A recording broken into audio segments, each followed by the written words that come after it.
అందరికీ నమస్కారమండి. Welcome to my channel. Telangana రాష్ట్ర వ్యాప్తంగా ఉన్న పెన్షన్‌దారులందరికీ కూడా రాష్ట్ర ప్రభుత్వం అయితే గొప్ప శుభవార్త అయితే చెప్పిందనమాట.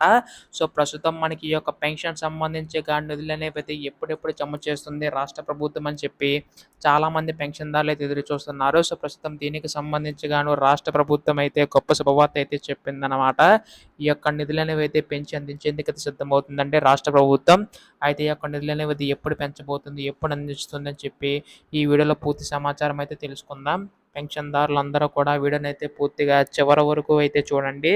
అంతకంటే ముందు కొత్తగా ఎవరైనా మన ఛానల్‌ని చూసినట్లయితే దయచేసి వెంటనే ఛానల్ అయితే సబ్స్క్రైబ్ చేసుకోండి మిత్రులారా. దీని ద్వారా నేను పెట్టే ప్రతి చిన్న లేటెస్ట్ అప్డేట్ కూడా మీరు ఎప్పటికప్పుడు మిస్ కాకుండా తెలుసుకోగలుగుతారు. అలాగే వీడియోకైతే లైక్ చేయండి. మరికొంతమందికి ఈ సమాచారం అనేది తెలుస్తది. ఇంకా ఆలస్యం చేయకుండా వీడియోలోకైతే వెళ్ళిపోదాం. ప్రస్తుతం మనం ఇక్కడ చూసుకున్నట్లయితే తెలంగాణ రాష్ట్ర ప్రభుత్వం ఎన్నికల టైంలో అనేక హామీలనేవైతే ఇవ్వడం అనేది జరిగింది కదండీ! అందులో భాగంగానే మనకి ఒక ఆసరా చేయూత పెన్షన్ కూడా ఉందన్నమాట. ప్రస్తుతం దీనికి సంబంధించి చూసుకున్నట్లయితే రాష్ట్ర ప్రభుత్వం యొక్క నిధులనేవైతే పెంచి అందించేందుకైతే సిద్ధమవుతుందన్నమాట. అయితే ప్రస్తుతం ఆసరా పెన్షన్‌ని రద్దు చేస్తూ దాని స్థానంలో రాష్ట్ర ప్రభుత్వం ఆసరా చేయూత పెన్షన్ కింద అందించబోతుందండి.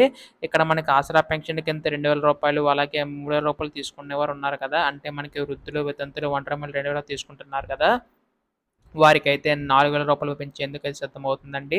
అలాగే రూ. 3000 ఎవరైతే తీసుకుంటున్నారో వారికి రూ. 6000 వరకు కూడా రాష్ట్ర ప్రభుత్వం పెంచేందుకు సిద్ధమవుతుందన్నమాట. దీన్ని బట్టి చూసుకుంటే మనకి ఈ యొక్క నిధులనేవైతే త్వరలో విడుదల చేసే అవకాశం ఉందండి రాష్ట్ర ప్రభుత్వం. అయితే ప్రస్తుతం మనకి రైతు భరోసా పథకం సంబంధించి కూడా రాష్ట్ర ప్రభుత్వం అయితే అమలు చేసింది కదండీ! ఆ ప్రక్రియ కూడా మొత్తం కూడా మార్చి 31 తేదీ వరకు కూడా అమలు చేస్తామని చెప్పేసి అన్నారు. మనకి ఈ యొక్క ఏప్రిల్ నెల నుంచి ఈ యొక్క పెన్షన్ పంపిణీ కార్యక్రమం చేపట్టే అవకాశం ఉందండి రాష్ట్ర ప్రభుత్వం. ప్రస్తుతం దీనికి సంబంధించి ఎటువంటి తాజా సమాచారం వచ్చినా మీరు ముందుగా తెలుసుకోవాలనుకుంటే వెంటనే ఛానల్ అయితే సబ్స్క్రైబ్ చేసుకోండి. ధన్యవాదములు. జై హింద్.